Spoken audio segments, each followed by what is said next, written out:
ایک دفعہ کا ذکر ہے کہ ایک چھوٹے سے گاؤں میں میکس نام کا ایک دیسی چوہا رہتا تھا۔ میکس ایک سادہ زندگی بسر کرتا تھا، قریبی کھیتوں کے بیج اور پھل کھاتا تھا۔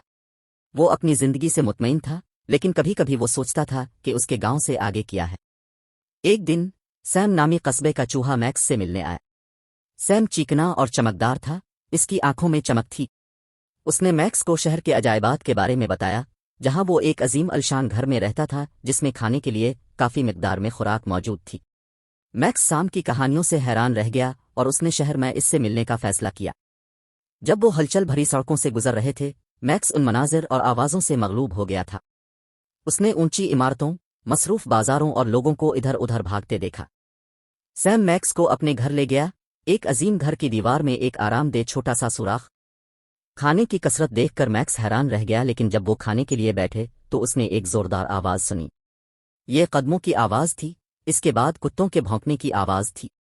میکس گھبرا گیا، لیکن سیم نے صرف ہنستے ہوئے کہا، فکر نہ کرو، یہ صرف خاندان کے گھر آ رہا ہے۔ میکس نے محسوس کیا کہ شہر میں زندگی اتنی آسان نہیں تھی جتنی وہ سوچتی تھی۔ ایسے خطرات اور شور تھے جن کا وہ عادی نہیں تھا۔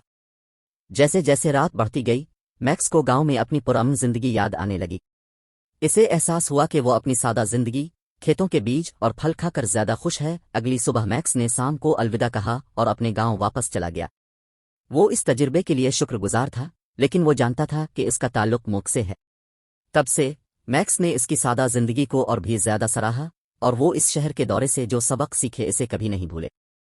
جہاں تک سیم کا تعلق ہے، وہ وقتہ فوقتہ گاؤں میں میکس کا دورہ کرتا تھا اور وہ اپنی مہم جوئی کی کہانیاں سناتے تھے۔ مختلف طرز زندگی کے باوجود وہ اچھے دوست رہے۔